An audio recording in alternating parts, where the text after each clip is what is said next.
திருப்பத்தூர் தூய நெஞ்ச கல்லூரியில் திருப்பத்தூர் மாவட்ட ஆதிதிராவிடர் மற்றும் பழங்குடி நலத்துறை சார்பில் என் கல்லூரி கனவு உயர்கல்வி வழிகாட்டுதல் நிகழ்ச்சி நடைபெற்றது. திருப்பத்தூர் மாவட்டம் திருப்பத்தூர் தூய நெஞ்ச கல்லூரியில் திருப்பத்தூர் மாவட்ட ஆட்சியர் தர்பகராஜ் தலைமையில் திருப்பத்தூர் மாவட்ட ஆதிதிராவிடர் மற்றும் பழங்குடியினர் நலத்துறை சார்பில் என் கல்லூரி கனவு 2024ஆம் ஆண்டு உயர்கல்வி வழிகாட்டல் நிகழ்ச்சி நடைபெற்றது. இதில் திருப்பத்தூர் மாவட்டத்தில் உள்ள 10ஆம் வகுப்பு முடித்த பள்ளி மாணவ மாணவிகள் கலந்து கொண்டனர். அப்போது மாணவ மாணவிகளிடம் பேசிய மாவட்ட ஆட்சியர் தர்பகராஜ், 10 ஆண்டுகளுக்கு முன்பு கிராமப்புறத்திலிருந்து வருகிற மாணவ மாணவிகளுக்கு எந்தவித வழிகாட்டுதலும் இருந்ததில்லை. அரசு எடுக்கின்ற அளப்பரிய ஒரு உத்வேகத்தை, முன்னெடுப்பை நாங்கள் பயன்படுத்திக் கொள்ள வேண்டும் என்கிற ஒரு உறுதியை நீங்கள் எடுத்துக்கொள்ள வேண்டும். மேலும் வீட்டில் நம்முடைய பெற்றோர்களும் பெரியவர்களும் டாக்டராக வேண்டும், கலெக்டராக வேண்டும் என தங்களுக்கு உரிய விருப்பங்களை கூறலாம். ஆனால் நீங்கள் ஒரு நிபுணர்களை வைத்து அறிவுரைகளை பெற்றால் நீங்கள் நினைக்கும் இலக்குகளை அடையலாம் என பேசினார். நிகழ்வில் மாவட்ட ஆதிதிராவிடர் நல அலுவலர் கதிர் சங்கர், பழங்குடியினர் நலசங்க திட்ட அலுவலர் செந்தில்குமார் மற்றும் துறை சார்ந்த அதிகாரிகள் மற்றும் மாணவ மாணவிகள் பலர் கலந்து கொண்டனர்.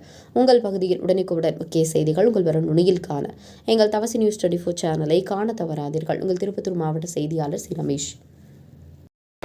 சக அலுவலர்களுக்கும் அதிகாரிகளுக்கும் இந்த கல்லூரி வளாகத்தை வழங்கிய சேக்ரட் ஹார்ட் காலேஜினுடைய நிர்வாகத்தினருக்கும் பத்திரிகை ஊடக நண்பர்களுக்கும் இங்கே உத்வேக பேச்சாளர்களாக வந்து அமர்ந்திருக்கிற ரங்கமணி அவர்களுக்கும் வெங்கடாச்சலம் அவர்களுக்கும் சசிகுமார் அவர்களுக்கும் பத்திரிகை ஆண்டுகளுக்கு முன்பாக கிராமப்புற மாணவர்களுக்கோ அல்லது எளிய அடித்தட்டு சமூக பின்னணியிலிருந்து பொருளாதார பின்னணியிலிருந்து வந்திருக்கிற பிள்ளைகளுக்கோ இத்தகைய வழிகாட்டல் இருந்தது என்று நீங்கள் கேட்டீர்களே, ஆனால் நிச்சயமாக இல்லை என்று தான் சொல்ல வேண்டும். ஏனென்றால் ஒரு கிராம பின்னணியிலிருந்து வருகிற பிள்ளைகள் அவ்வளவு அழகான அந்த கூட்டை கட்டுகிற முறையை நீங்கள் கவனித்தீர்கள் என்றால் ஆச்சரியப்படுவீர்கள். ஒரு அருங்கோண வடிவத்திலே அந்த கூட்டை அறைகளை அமைக்கும். ஏன் அமைக்கும்? ஏன் ஒரு வட்ட வடிவமாகவோ, ஏன் ஒரு செவ்வக வடிவமாகவோ, ஏன் ஒரு சதுரமாகவோ அந்த அறை இல்லை என்று கேட்டால் அதற்கு தெளிவாக தெரிந்திருக்கிறது. அது வட்டமாக இருந்தாலும் சதுரமாக இருந்தாலும் நீள்வட்டமாக இருந்தாலும் இட தேவை அதிகரிக்கும். இட தேவை அதிகரித்தால் உணவு வீணாகும். உணவு சேகரிப்பதுதான் அவருடைய வாழ்க்கையில் குறிக்கோள். உணவை சேகரித்து தன்னுடைய சந்ததியை பெருக்க வேண்டும் என்பதுதான் அவருடைய எண்ணம், லட்சியம் என்பதற்காக மிக தெளிவாக சிந்தித்து தலைமுறை கடந்து அவருடைய மரபணுக்களிலே சேர்ந்திருக்கிற ஒரு குணம் தான் அந்த அருங்கோண வடிவம். மிகச் சிறந்த கட்டடக்கலை நிபுணர் என்றால் அவருடைய தேனீக்களை சொல்லலாம். இன்னொரு தகவல் ஒன்றை சொல்லிக் கொடுக்கிறேன். தூக்கணாங்குருவி கூடு பார்த்திருப்பீர்கள் இல்லையா? தூக்கணாங்குருவி கூடு மிக அழகாக அற்புதமாக அந்த மாதக்கணக்காக அழகு நோக அது கட்டி முடிக்கும். ஒரு ஆண் குருவி தான் அதை கட்டும், பெண் குருவி கட்டாது. அந்த பனைமரத்திலே அது தொங்குகிற அந்த திசை இருக்கு இல்லையா, அந்த ஆண்டு மழை எப்போது வரும், மழை எவ்வளவு வரும், மழை வருமா வராதா என்பதையெல்லாம் பார்த்து அந்த கூட்டினுடைய வாசலை அது கட்டும். கூட்டினுடைய வாசல் எல்லா கூடுகளிலும் ஒரே மாதிரி இருக்காது. ஒரு மரத்தில் இருக்கிற ஒரு ஊரில் இருக்கிற கூடுகள் வந்து ஒரே மாதிரியாக இருக்காது. அதனுடைய வாசல் அதனுடைய காலநிலை அறிவிப்பை அது ஒரு வெதர் ரிப்போர்ட் கொடுக்கும் அந்த தூக்கணாங்குருவி. இன்னும் சொல்ல போனால் ஆண் பனை மரத்தில் தான் பெரும்பாலும் அது கூடு கட்டும். என்னவென்றால் பெண் பனை மரத்திலே நிற பனங்காய்கள் காய் தொங்குகிற போது ஆட்கள் ஏறி இறங்குவார்கள். கூட்டுக்கு ஆபத்து. அதனால் அது ஆண் பனை மரத்திலே தான் கூடு கட்டும், பெண் பனை மரத்திலே கூடு கட்டாது. இன்னொரு தகவல் சொல்லலாம். தவிர அந்த கூட்டுக்குள்ளே அதை வைத்துக் கொள்கிற வெளிச்சம் சரி, காற்றோட்டமும் சரி, மிக சிறந்த ஒரு ஆர்கிடெக்ட் தூக்கணாங்குருவி. ஆப்பிரிக்காவுடைய காடுகளிலே கரையான் புற்றுகள் உண்டு. நீங்கள் இணையத்திலே தேடினால் கிடைக்கும்.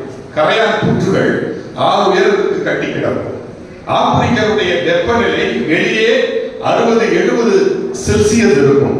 ஆனால் கரையான் புற்றுக்குள்ளே எப்போதுமே 20 செல்சியஸ் தான் இருக்கும்.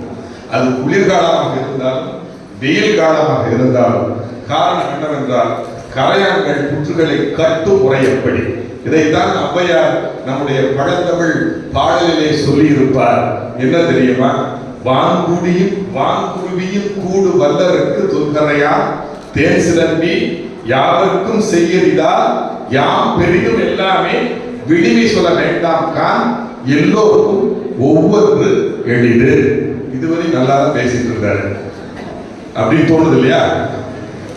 உன்னுடைய கூடு அதனுடைய தனித்திறன், ஒரு கரையான் புற்றினுடைய புற்று அதனுடைய தனித்திறன், ஒரு தேன் கூடு தேனீக்களுடைய தனித்திறன்.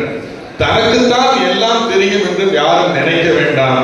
இங்கு எல்லோருக்கும் ஒவ்வொரு திறன்கள் உண்டு என்பதுதான் அந்த ஔவையாருடைய பாடல் சொல்லுகிற பொருள். உங்களுடைய திறன்கள் என்ன, உங்களுடைய தகுதிகள் என்ன, உங்களுடைய சிறப்பு என்ன, அதனை வெளிச்சம் போட்டு காட்டுவதற்கும், உங்களை நீங்களே புரிந்து கொள்வதற்கும், உங்களை நீங்களே அறிந்து கொள்வதற்கும் ஒரு வாய்ப்பாக, வெளிச்சமாக, விளக்காக இந்த நிகழ்வில் இருக்கும். அதற்கு நம்முடைய சக அலுவலர்களும் பணியாளர்களும் நிபுணர்களும் உங்களுக்கு உதவி செய்வார்கள். இந்த நேரத்திலே அந்த செய்தியை சொல்லிக்கொண்டு விடைபெறுகிறேன். தமிழ் தாய் வாழ்த்து.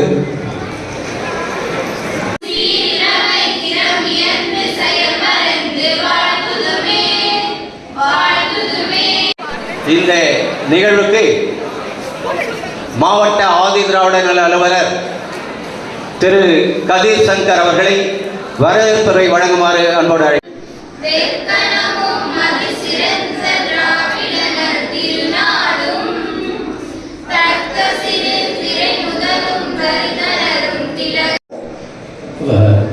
சிறப்பு விருதாளர்களுக்கும் ஆட்சியர் அவர்களுக்கும் சிறப்பு செய்யப்படும்.